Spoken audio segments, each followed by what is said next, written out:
Today we are going to discuss about another topic of leadership education, that is motivation. The term motivation means the term motivation is derived from the word motive, which means an idea, a need, an emotion, an organic state which prompts a man to an action.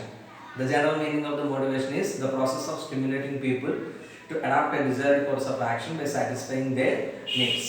Okay.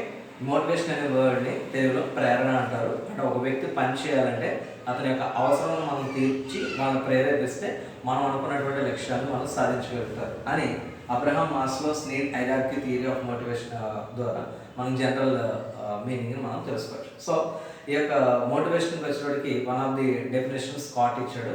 ఏం చెప్తాడంటే the process of stimulating people to do an action and to adapt and desired course of actions. అంటే ఇక్కడ కూడా people మనం motivate చేస్తే ఆటోమేటిక్గా వాళ్ళ యొక్క అనుకున్నటువంటి డిజైర్డ్ యాక్షన్స్ని ఎంచుకోగలుగుతారు.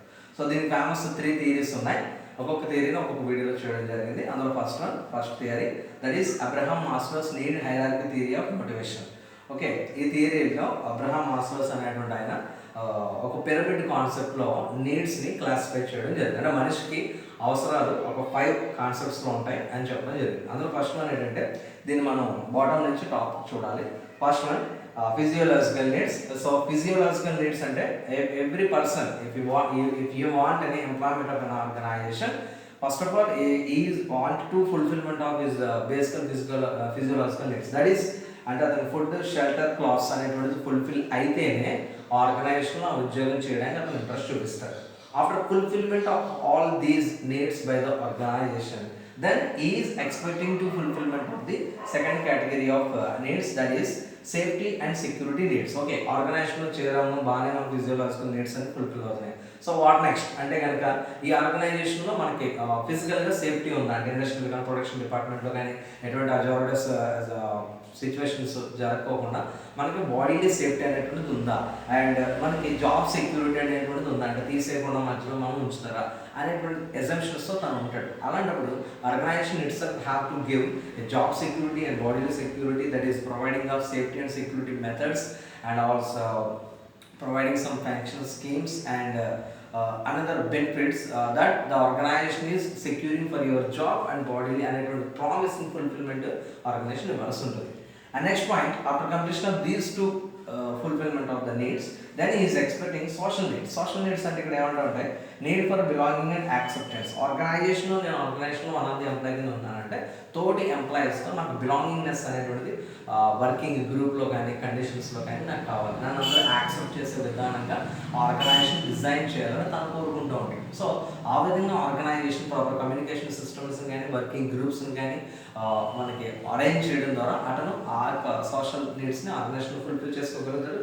దీన్ని మనం ఇంకో పాయింట్ ఆఫ్ వ్యూ మనం చెప్పాలంటే organisation itself have to fulfil his belonging needs also. అంటే అతని మీద ఆధారపడినటువంటి వాళ్ళ యొక్క అవసరాలను తీర్చే విధంగా కూడా ఆర్గనైజేషన్ అతని యొక్క శాలరీ, అతని యొక్క పొజిషన్ ఉంటే అతని మీద ఆధారపడిన వాళ్ళు అంటే భార్య, పిల్లలు, తల్లిదండ్రులు వాళ్ళందరికీ కూడా కావాల్సినటువంటి రిక్వైర్మెంట్స్ అంటే కొన్ని ఆర్గనైజేషన్స్ చూడండి స్కూల్స్ ప్రొవైడ్ చేస్తాయి, వాళ్ళ పిల్లలకు మంచి ఎడ్యుకేషన్ ఉంటుంది. ఇలాంటివి లేదా పేరెంట్స్కి ఆర్గనైజేషన్ హాస్పిటల్ ఉంటే అందులో వాళ్ళకి తగిన వైద్యం అందించడం ద్వారా వాళ్ళు ఫుల్ఫిల్ చేయొచ్చు. Next one esteem needs. So ఆర్గనైజేషన్లో ఇక్కడ ఎంప్లాయీస్ కోరుకున్న ఎస్టీమ్ నీడ్స్ 2 టైప్స్లో ఉంటాయి. ఒకటి self esteem, 2 esteem of others. అంటే అతను సెల్ఫ్ రెస్పెక్ట్ని కోరుకుంటాడు, సెల్ఫ్ స్టాటస్ని కోరుకుంటాడు, ఆర్గనైజేషన్లో ఎదుటివాడు అతన్ని రికగ్నైజ్ చేయాలనేటువంటి పాయింట్ ఆఫ్ వ్యూని కోరుకుంటాడు. ఆ విధంగా అతని యొక్క పొజిషన్ని ఆర్గనైజేషన్లో ఉంచుతూ అతని యొక్క నీడ్స్ని మనం ఫుల్ఫిల్ చేయగలిగితే అతనికి ఆర్గనైజేషన్లో ఉన్న స్టాటస్ అతని ఫ్యామిలీ పరంగా బయట సొసైటీలో కూడా ఒక మంచి స్టాటస్ అనేటువంటిది క్రియేట్ అవుతుంది. So organisation try to fulfil of his esteem needs. Okay, ఈ 4 టైప్స్ ఆఫ్ నీడ్స్ కూడా ఫుల్ఫిల్ అయిపోయిన తర్వాత అతను ఎక్స్పెక్ట్ చేసే నెక్స్ట్ నీడ్ ఏంటంటే self actualisation needs. Self actualisation needs అంటే ఏంటంటే అతని యొక్క ఫుల్ఫిల్మెంట్ ఆఫ్ ఆల్ హిజ్ అతని యొక్క రియల్ ఫుల్ఫిల్మెంట్, అతని యొక్క కంప్లీట్ ఆర్గనైజేషన్ ఒక మంచి పొజిషన్లో చూడాలి అని అతను కోరుకుంటూ ఉంటాడు. సో అతని యొక్క క్రియేటివిటీకి, అతని యొక్క మొరాలిటీకి, అతని యొక్క ప్రాబ్లమ్ సాల్వింగ్ స్కిల్స్కి మనం ఇంపార్టెన్స్ ఇస్తూ అతను ఒక మంచి పొజిషన్లో, ఒక హయ్యర్ పొజిషన్లో, అట్లీస్ట్ మిడిల్ లెవెల్ మేనేజ్మెంట్లో కానీ అప్పర్ మిడిల్ లెవెల్ మేనేజ్మెంట్లో కానీ లేదా టాప్ లెవెల్ మేనేజ్మెంట్లో కానీ, అంటే మనకు ఆర్గనైజేషన్ యొక్క ప్రాబ్లమ్ సాల్వింగ్లో కానీ, డెసిషన్ మేకింగ్లో కానీ, పాలసీ మేకింగ్లో కానీ అతను ఇంప్లిమెంట్ అతను వన్ ఆఫ్ ది పార్ట్ కిందగా మనం ఇస్తే, అతని పొజిషన్కి ఇస్తే ఆటోమేటిక్గా అతను సెల్ఫ్ యాక్చువలైజేషన్ నీడ్స్ని ఫుల్ఫిల్ చేసుకోవడం అవుతాం. ఈ విధంగా ఆ పీపుల్ యొక్క నీడ్స్ని మనం ఫుల్ఫిల్ చేస్తూ మనం మోటివేట్ చేయాలని మనకి Abraham Maslow's need hierarchy theory చెప్తుంది. Thank you.